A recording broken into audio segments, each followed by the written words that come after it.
Sebenarnya secara geografis Desa Lagetang ini itu jauh ya, sekitar ada 2 kilometer. Lebih ya, dari Gunung Pangamun-Ngamun. Tapi herannya puncak Gunung Pangamun-Ngamun ini bisa ya dibilang itu melompati parit dan nimpai Dusun Lagetang ini, Bang. Jadi mitosnya itu dulu di Dusun Lagetang atau di Desa Lagetang ini sering terjadi hal-hal yang kurang baik. Seks bebas, perjudian, dan itu tanpa jeda, Bang. Jadi dari pagi, siang, sore, bahkan malam ini semua kemaksiatan ini bahkan selalu berputar berulang-ulang terus selalu seperti itu. Itu terus dilakukan sama mereka. Sementara desa-desa lain atau dusun-dusun lain itu nggak seperti itu gitu, Bang.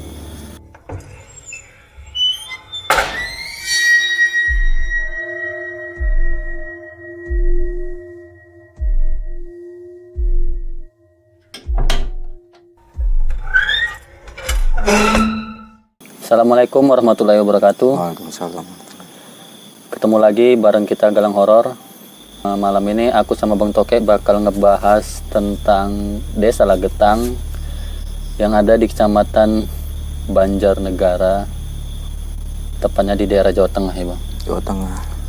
Dimana kejadian memilukan di daerah ini itu terjadi sekitar 55 tahun silam di tanggal 17 April tahun 1955.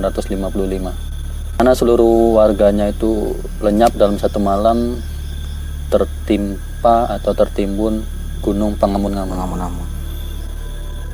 Jadi sebelum masuk ke cerita intinya, kalian bisa saksikan beberapa video ini ya yang bakal kami tayangkan ke kalian. Check this out.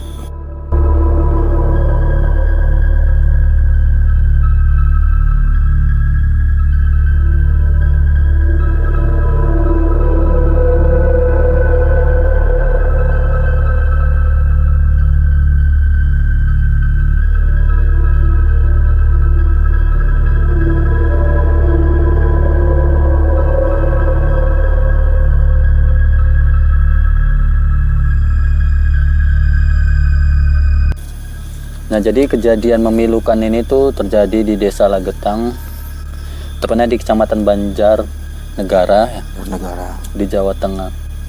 Dimana kejadian ini terjadi di tahun 1955, tepat di tanggal 17 April. Jadi, kisah memilukan ini terjadi sekitar 67 tahun silam, bukan 55 tahun ya, 67 tahun yang silam. Mungkin kalian udah banyak tahu ya tentang kisah ini, atau sebagian ada juga yang belum tahu, di mana Desa Lagetang ini tertimbun puncak Gunung Pangamun-Ngamun. Jadi ini kisah pilu tentang Dusun Lagetang di dataran tinggi Dieng di Jawa Tengah. Jadi Lagetang ini sebuah dusun yang lenyap dalam satu malam, di mana di dusun itu ada ratusan warga yang tertimbun Gunung Pangamun-Ngamun sekitar 67 tahun silam. Saat ini tuh Dusun Lagetang tuh udah rata sama tanah, Bang. Semua udah rata sama tanah, tertimbun dari puncak Gunung Pangamun-Ngamun. Sebenarnya secara geografis Desa Lagetang ini itu jauh ya, sekitar ada 2 kilometer. Lebih ya, dari Gunung Pangamun-Ngamun. Tapi herannya puncak Gunung Pangamun-Ngamun ini bisa ya dibilang itu melompati parit dan nimpai Dusun Lagetang ini, Bang. Iya.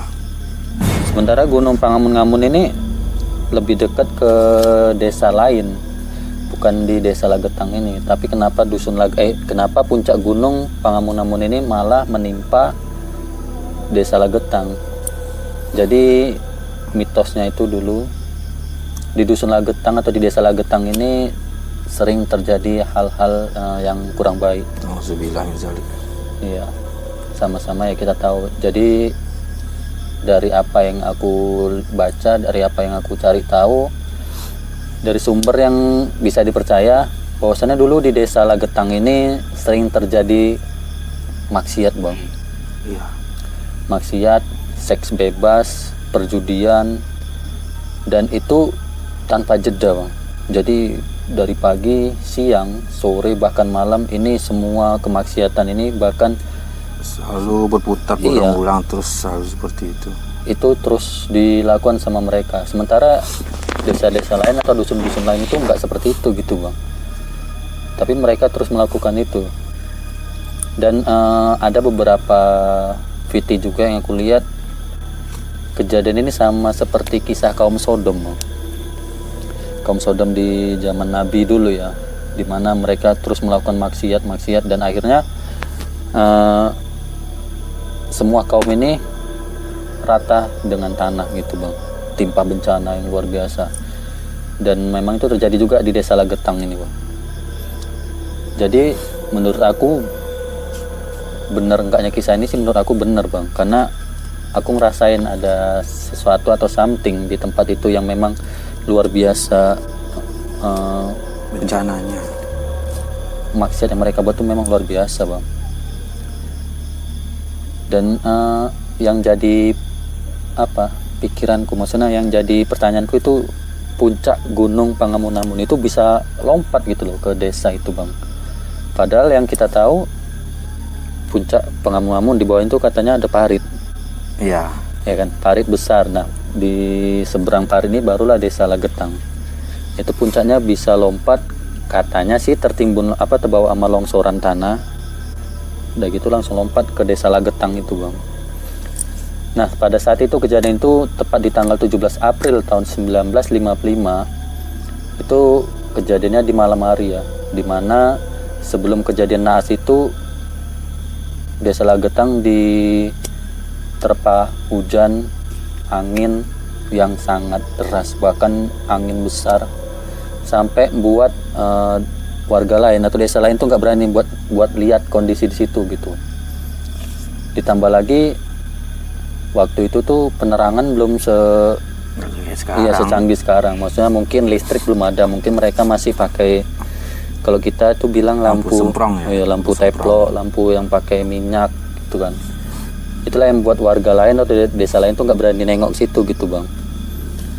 Dan tepat jam 10 malam atau jam 11 malam itu warga lain atau desa lain tuh dengar suara dentuman seperti seperti terhempas gitu, tertekan gitu. Seperti kalau kita bilang geluduk, pokoknya ada dentuman gitu. Dentuman besar. Mereka pikir awalnya itu cuma kayak geledek sih kita bilang. Iya. Cuman orang-orang dulu itu nggak berani lihat ya, karena itu nggak ada penerangan, ditambah transportasi yang jalannya itu cukup sulit, tambah cuaca yang ekstrim waktu itu Bang. Nah, keesokan paginya semua warga yang penasaran ada apa di dusun Lagetang ini, mereka berbondong-bondong nih untuk lihat desa Lagetang. Tapi ternyata semua desa atau rumah dan warga yang ada di situ semua udah rata sama tanah dalam satu malam. Bayangin. Dan itu nggak habis pikirnya itu otomatis ya. Jasad tuh tertimbun sama tanah itu. Otomatis tuh evakuasinya gimana tuh? Berarti Nah itu dia Bang, iya benar juga. Jadi yang aku baca juga, mereka nggak dievakuasi, mereka tetap tertimbun di situ karena di masa itu selain pencahayaan atau masih seadanya, tim-tim SAR seperti sekarang bantuan itu juga masih minim. Ditambah lagi kan mereka ini tertimpa puncak gunung gitu loh Bang, gimana gitu mau ngevakuasi mereka gitu. Jadi mereka tuh mitosnya sampai sekarang tuh masih tertimbun di bawah tanah sampai sekarang. Dan yang tertinggal di situ ya sekarang yang dibangun sama warga atau desa lain tuh tugu itulah. Tugu yang terbuat dari beton, mungkin tingginya sekitar berapa ya? Sekitar 5 atau 10 meter lah. Itu tugu pengingat kejadian luar biasa di desa Lagetang itu Bang. Nih ada juga nih dapat berita juga. Seperti biasa itu kan di dekat desa Lagetang itu ada lahan pertanian. Beberapa dari bagian desa yang lain, orang-orang dari desa yang lain ikut bertani ke lahan itu. Baru aja pun ada juga dapat, masih ada juga. Udah 67 tahun ya? 67 tahun. Masih ada juga nemuin periuk. Kalau orang sini apa namanya? Sutil ya untuk Alat-alat dapur. Nggak tahu kenapa ya si petani ini tetap bawa pulang alat yang dia dapat itu. Bawa pulang alat yang dapat itu. Dan ternyata sampai di rumah ada juga teror-teror dari alat yang dia dapat itu. Mungkin dari benda itu jadi keramat gitu ya. Sebenarnya sih kayak yang kita macam kemarin yang kita penelusuran di daerah pantai ada dapat semangka. Jadi kan aku bilang, jadi mereka ini mau bawa pulang semangka ini gitu kan. Tapi kan aku bilang jangan. Oke lah kita 1 jam 2 jam aman gitu kan. Karena kan kita nggak tahu nih apa yang ada di situ gitu kan. Karena kan namanya kita bertamu, kita datang bagus-bagus, kita datang silaturahmi, bukan maksud kita mau mengambil hak yang bukan punya kita. Itu pasti jadi resiko sama kita. Mungkin itulah mereka nggak terima kalau barang-barang mereka itu dipindahkan gitu loh. Iya. Salah satu contoh dampaknya, salah satu warga yang dapat bawa pulang alat-alat berkakas mungkin ya. Alat berkakas dari warga desa Legetang dulunya. Itu di suatu malam, ini warga desa lain ya yang bawa alat itu. Zaman dulu itu kalau masalah sumur, tempat kamar mandi itu rekap 1, itu pastinya lah diameternya luas, sumur itu diameternya luas. Malam-malam mbah siapa namanya tuh ya, dia lagi nimba air dari sumur itu. Nimba air di desa Lagetang itu? Enggak, di rumah dia sendiri, rumah dia sendiri. Mbak ini yang bawa alat itu ke rumah dia. Iya. Lagi nimba air jam 11 malam nih. Dia ngerasa nggak enak, di belakang dia tuh ada sosok yang duduk di dekat batu. Dulu batu bata masih rapuh-rapuh dulu ya kalau bisa dulu. Enggak, dulu malah lebih tebel Lebih kokoh dulu ya. Lebih kokoh bang. Duduk dia di atas itu. Ada yang duduk di atas itu. Simbah ini masih nyantai aja sih, masih nggak menghiraukan itu. Tadi hiraukan ya. Setelah dia sudah nimbanya udah di atas, dia menuangkan ke ember, otomatis itu Simbah ini menghadap ke belakang dan Lihat nggak sosok. sengaja nggak sosok itu. Dan sosok itu katanya ini mukanya sebagian ada yang udah nggak ada, jadi kalian nggak oval gitu loh muka ini nggak oval, nggak utuh gitu, lagi duduk dan matanya juga mau lepas juga gitu. Itu saya dapat narasumber dari wacana lain. Berarti itu satu itu atau udah kayak ada kejadian lain dari warga sekitar? Karena kan model kita nih bang, misalnya kita bertani lah kayak yang mau bilang ya kan. Iya. Kita nemu barang nih, pasti menurut kita itu barang antik gitu kan. Iya, kesannya untuk simpan lah gitu, untuk kenang-kenangan gitu ya. Pasti kan ada banyak warga lain, mungkin warga lain juga ngerasakan teror itu ya, bisa Pastinya. Jadi tuh guys, yang membenarkan kisah itu ya itu gitu, maksudnya warga lain atau desa lain itu ngerasakan teror dari ulah mereka yang membawa pulang benda-benda yang ada di desa Legetang itu gitu kan. Iya. Sementara itu udah tertimbun selama 67 tahun gitu loh. Harusnya ya benda itu udah rapuh atau apa. Udah lapuk. Tapi ini masih bisa dibawa pulang, masih bisa digunakan. Ya bayangin itu ada sekitar 400 jiwa ya, atau 400 kakak yang tertimbun dalam satu malam. Kalau menurut aku sih itu memang ya kita bilang kuasanya Allah lah bang, kuasanya Tuhan. Memang sih iya. Memang kalau kita pikir tuh memang di luar logika. Awalnya sih 71 hari sebelum itu kejadian ada pertanda. Kata dari masyarakat di sana itu burung-burung udah mulai sibuk, kicauannya mulai nyaring dan udah mulai turun dari gunung.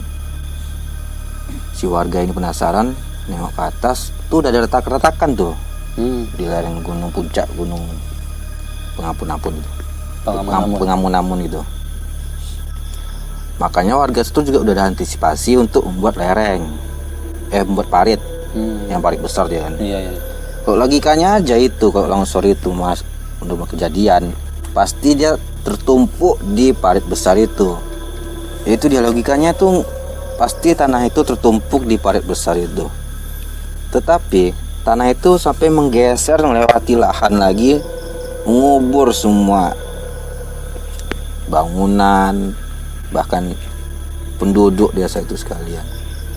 Mereka nggak sadar gitu, maksudnya ini apa, harusnya kan ada getaran sih di tanah itu. Apa yang jadi pertanyaan, puncak gunungnya ini memang beneran lompat seperti penuturan orang banyak, atau longsor melewati parit? Harusnya kalau longsor memang sih secara logika tuh nggak mungkin gitu kan bang. Nggak sampai sejauh itu. Nggak sampai sejauh itu, sampai 2 atau 5 kilometer Ngelewatin.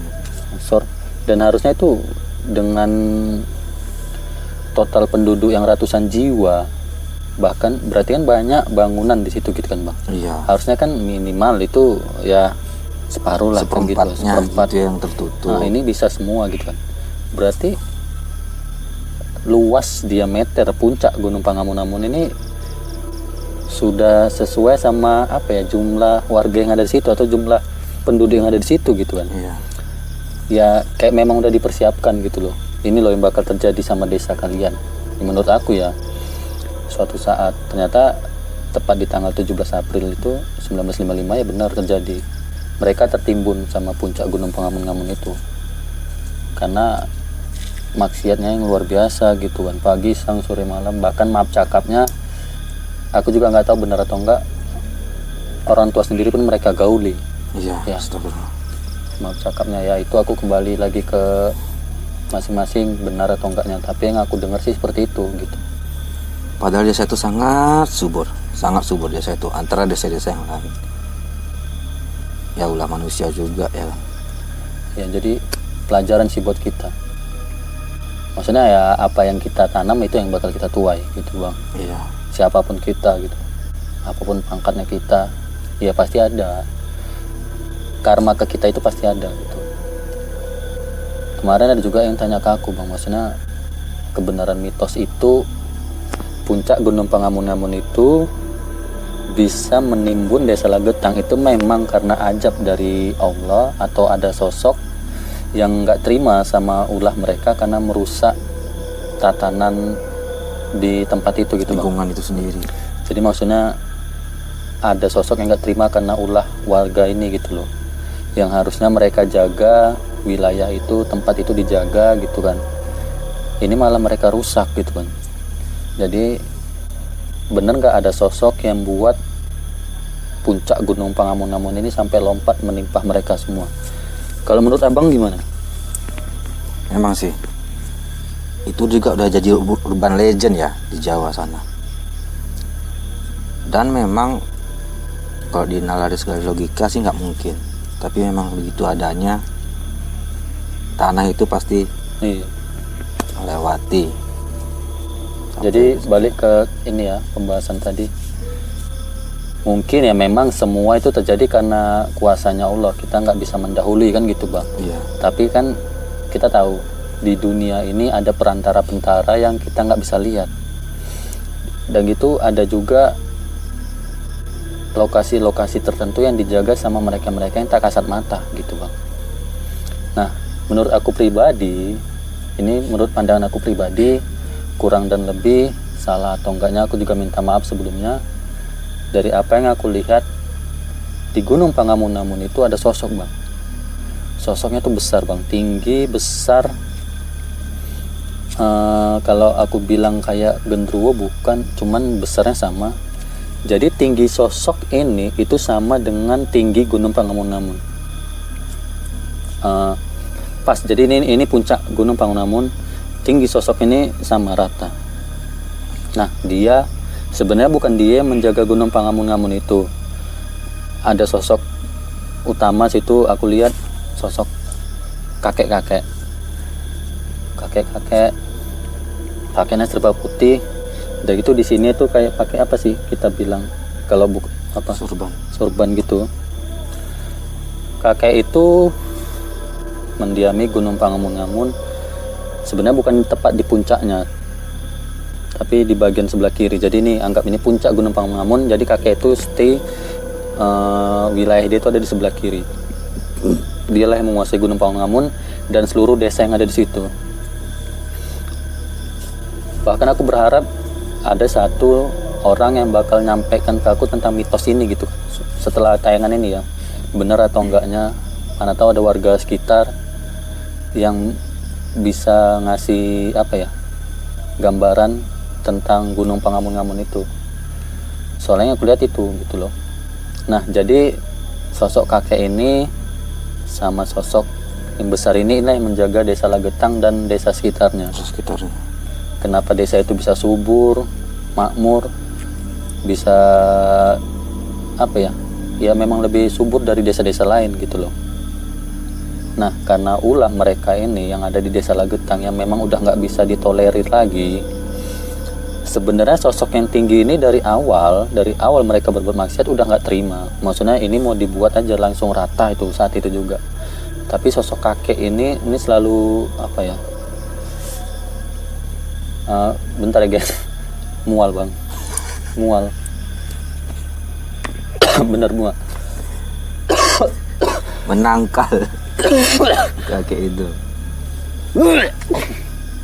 Serius kan dia?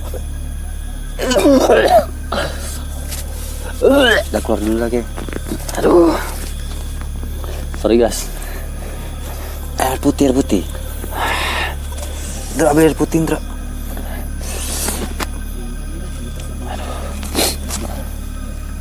Panggil kakak itu aja. Gila, aku dari tadi ngomong, maksudnya waktu aku sama Bang Tokek ini bahas tentang desa Lagetang itu sama kejadian itu nggak masalah. Tapi gitu aku bahas dua sosok kakek ini langsung ada serangan.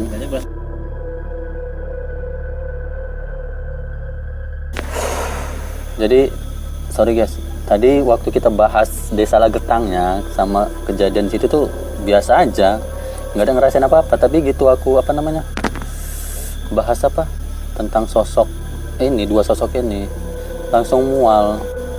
Sebenarnya dari awal aku bahas sosok ini kepala aku udah berat dari tadi bang. Nah itu benar kata Cica itu. Kalau kata orang Jawa kalau kita ngomong tahu-tahu ada suara Cica, berarti kita benar-benar alami apa yang kita ceritakan. Ya mungkin di beberapa pembahasan atau di channel lain mungkin nggak ada bahas ini gitu bang, karena mereka kan fokus di kejadiannya gitu kan, kejadian yang terjadi di situ. Tapi kalau di aku memang aku lihat seperti itu. So kakek ini akhirnya ya udah masyarakat kalau memang mau beri teguran ya beri teguran sekalian. Jadi biar tanah ini yang mereka huni ini nggak jadi tempat maksiat lagi gitu bang. Jadi biar ini subur lagi, makmur lagi tanpa ada maksiat lagi. Jadi sosok kakek itu sama sosok yang besar itu bahkan sampai sekarang masih ada di situ. Bahkan tugu yang dibangun di sana itu tingginya kalau nggak salah sekitar 10 meter juga ya. Iya. 10 meter. Nah itu identik sama dari Gunung Pangamun yang tinggi. Tugu yang dibuat juga itu segitu tingginya sebagai pengingat, dan di tugu itu banyak, itulah sejarah peninggalan desa Lagetang. Di situ ada nama-nama, kalau nggak salah nama-nama korban semua yang tertimbun di desa Lagetang itu bang. Iya. Itulah satu-satunya sejarah di situ. Dan dengar sekarang itu tugunya tuh udah mulai rapuh. Bayangin lah 6-7 tahun silam kan. Jadi itu ya, maksudnya tadi aku mau coba komunikasi lagi dari sini ke sana, tapi kakek itu bilang udah stop, jangan dibahas lagi, maksudnya jangan disebarluaskan tentang mereka berdua. Intinya mereka memang nggak terima sama ulah-ulah masyarakat yang ada di situ yang menyalahgunakan kesuburan atau kemakmuran desa itu gitu bang. Padahal udah dikasih yang bagus-bagus, mereka malah menyalahgunakannya, terlena. Kedua sosok itu masih di sana, sampai sekarang masih di sana. Sebenarnya secara fisik memang puncak Gunung Pangamun itu kan udah terbelah nih, menimpa desa Lagetang. Tapi secara gaib, secara pandangan batin itu gunung itu masih utuh bang. Jadi gunung itu masih utuh secara gaib, itu nggak ada terbelah sama sekali. Jadi bentuknya itu ya utuh, cuman awalnya seperti itu gitu loh. Itu dibuat cuman sebagai penanda atau teguran aja bahwa sana mereka tuh ada di situ gitu, jangan aneh-aneh di tempat itu gitu. Sebenarnya banyak sosok-sosok lain, cuman sosok utama itu cuman itu 2 sih. Nah, yang aku lihat juga, sorry lah mungkin bakalan ada benturan energi lagi, tapi nggak masalah lah, kali ini mudah-mudahan aman.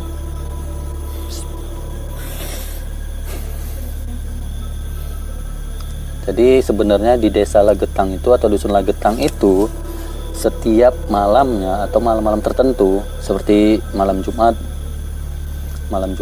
sama malam kalau nggak salah bulan purnama, walaupun bulan purnama itu ya jarang terjadi, itu ada beberapa sosok yang mengelilingi desa Lagetang itu, dan itu memang perintah dari si kakek ini.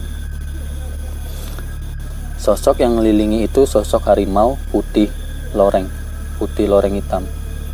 Sosok harimau inilah yang mengelilingi desa Lagetang ini, yang terus mengawasi semua gerak-gerik warga desa Lagetang ini, Bang. Nah, dia tuh nggak lama-lama sih di situ. Dia hanya keliling 1 putaran, udah dia balik lagi. Jadi ini posisi si kakek, sosok harimau ini ada di samping kanannya, baru di belakang sosok yang besar ini. Nah, tiga sosok itu yang dominan di gunung Pangamun-Ngamun itu. Jadi seperti diperintahkan untuk mengontrol warga Lagetang ini. Sebenarnya udah ada sih beberapa warga yang mengalami kejadian janggal atau teguran-teguran secara fisik, tapi mereka nggak sadar gitu, Bang. Mereka masih terlena sama ulah mereka gitu.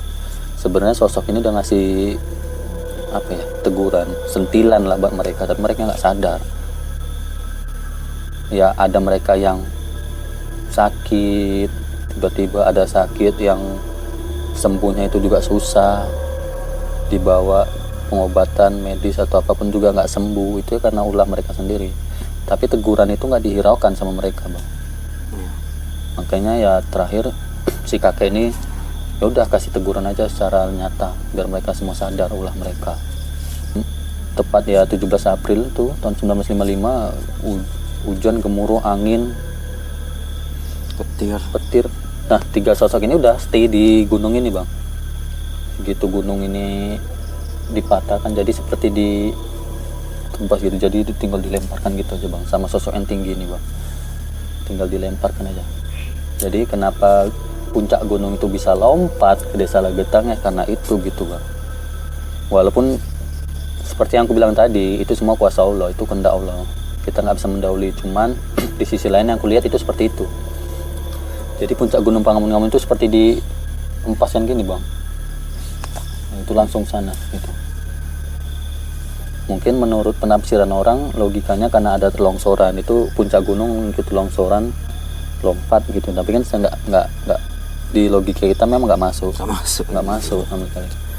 Yang aku lihat tuh itu puncak gunung langsung ditebas gitu, Bang, langsung terbang ke desa Lagetang itu, Bang. Memang khusus masuk ke situ tanpa ada pemberitahuan sama sekali. Maksudnya mereka nggak ngerasakan apapun gitu loh, nggak ngerasakan pertanda buruk ini.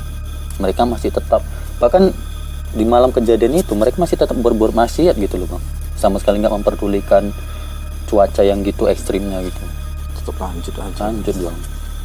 Jadi dari kisah ini apa yang bisa menurut Abang lah pribadi gimana gitu, pengalaman apa yang bisa diambil, pelajaran apa yang bisa diambil, dan ada nggak ngerasain sesuatu yang aneh gitu waktu kita bahas ini gitu? Dari apa yang kita ambil, berbuat baiklah. Karena berbuat baik itu kita akan merasa nyaman. Itu yang kita rasakan. Intinya pokoknya apa yang kita tanam itu yang kita tuai. Iya. Dan kejadian seperti ini sebenarnya kejadian juga sih kemarin di Danau Toba ya. Cuman bedanya kalau di desa Lagetang ini kan tertimbun puncak gunung. Nah di Danau Toba kemarin di tahun 2018 kalau nggak salah ya, kapal Sinar Bangun, KM Sinar Bangun yang tenggelam. Iya. Itu tahun 2018 di Danau Toba itu kapal KM Sinar Bangun waktu mau nyebrang dari Parapat ke Samosir ya, dari Parapat ke Samosir. Itu logisnya memang lebih muatan, harusnya itu cuman kitanya orangnya, tapi ini sama Kendaraannya juga masuk. Kendaraannya masuk sampai itu over muatan. Tambah tiba-tiba hujan deras, angin, cuaca pun buruk bang. Pas kejadian itu juga sama, cuaca buruk sampai buat ombak itu tinggi, ya membuat kapal KM Sinar Bangun tuh jatuh bang, terbalik. Ya orang pada sibuk berenang sana sini nyelamatin diri, ditambah kan air Danau Toba ini dinginnya luar biasa bang. Berarti sampai sekarang itu udah diketahui belum kedalamannya berapa tuh? Belum ya? Belum ada yang tahu kedalaman danau, karena kan itu danau vulkanik, kedalaman kita tahu. Dan sama sih, kejadian itu juga dibuat monumen. Kalau kita bilang monumen kan, tugu tentang kejadian naas itu di Danau Toba itu, KM Sinar Bangun. Dan di tugu itu ya tertulis semua nama korban. Itu ada sekitar 140 orang kalau nggak salah.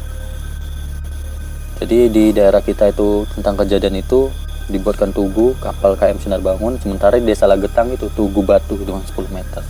Jadi sebenarnya banyak sih kejadian-kejadian kayak gitu. Cuman ya kitanya kadang nggak sadar gitu bang, sama ulah kita sendiri gitu. Sebenarnya manusia ini punya apa ya, hati nurani, apa batin gitu. Sebenarnya kalau ada yang bakal terjadi harusnya mereka udah ada feeling. Cuman kadang kan karena ya mungkin apa iman kita yang masih lemah, jadi sini nggak diikuti gitu kan. Itu sih yang terjadi sama mereka yang di Desa Lagetang. Jadi buat Bang Toke, ada nggak kira-kira mau ditambahin tentang itu, apa yang abang tahu lagi? Mana tahu ada yang mau ditambahkan untuk para subscriber Galang Horor nih. Ini tadi semenjak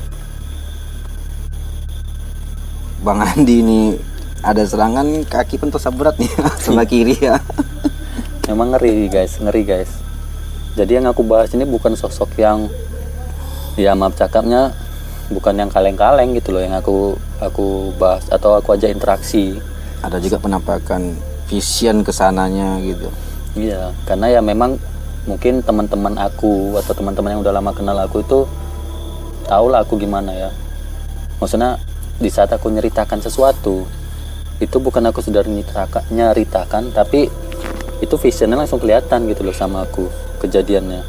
Nah itu kan namanya itu retrokoneksi, dan itu dimiliki sama beberapa orang. Contohnya Om Hao sama itu kan Om Hao salah satu indigo retrokoneksi, di mana dia bisa ngeliat masa lalu kejadian, tempat sama masa lalu seseorang. Ada juga ya indigo lain. Jadi sama sih, di saat aku membahas sesuatu, kita nggak perlu ada di sana, itu langsung kelihatan vision masa lalunya. Itu retrokoneksi. Tapi alhamdulillah sih, memang tadi awalnya aku yang salah, aku nggak pasang badan dulu waktu mau bahas tentang sosok ini. Jadi serangannya langsung barbar bang, sumpah barbar serangannya. Kepala aku langsung oyong tadi. Di penjelasan kedua aku udah pasang badan, alhamdulillah udah nggak kepala berasa lagi.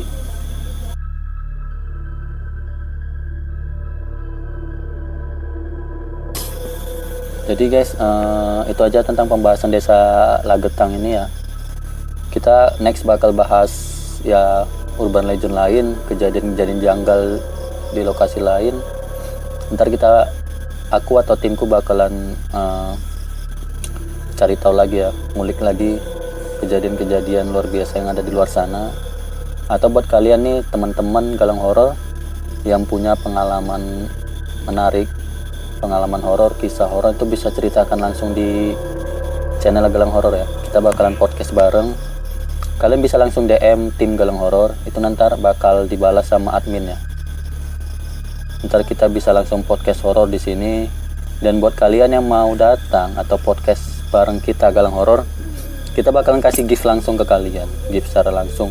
Ya entah itu berupa benda atau berupa ya cindera mata lah buat kalian. Jadi jangan malu-malu buat ceritakan pengalaman kalian. Siapa tahu pengalaman yang kalian ceritakan ke Galang Horor itu bisa jadi apa ya, pelajaran atau pengalaman juga buat teman-teman yang lain gitu loh. Gak usah malu, gak usah minder ya bang. Iya. Kadang gini, kita banyak nih pengalaman horornya. Kalaupun nggak banyak, ada 1-2 pengalaman horor yang kita alami, tapi segan atau malu buat nyeritakan di depan kamera. Sebenarnya nggak masalah sih, karena apa yang kalian alami itu bisa jadi atau mungkin juga dialami sama orang lain, tapi hanya orang lain ini nggak berani aja untuk nyeritakan di depan kamera atau di depan orang banyak. Jadi buat kalian yang mau nyeritakan tentang pengalaman horornya, langsung aja DM tim Galang Horor ya. Ntar kita bakal langsung temui kalian. So itu aja dari aku dan Bang Toke. Kami ucapkan terima kasih. Assalamualaikum warahmatullahi wabarakatuh. Waalaikumsalam.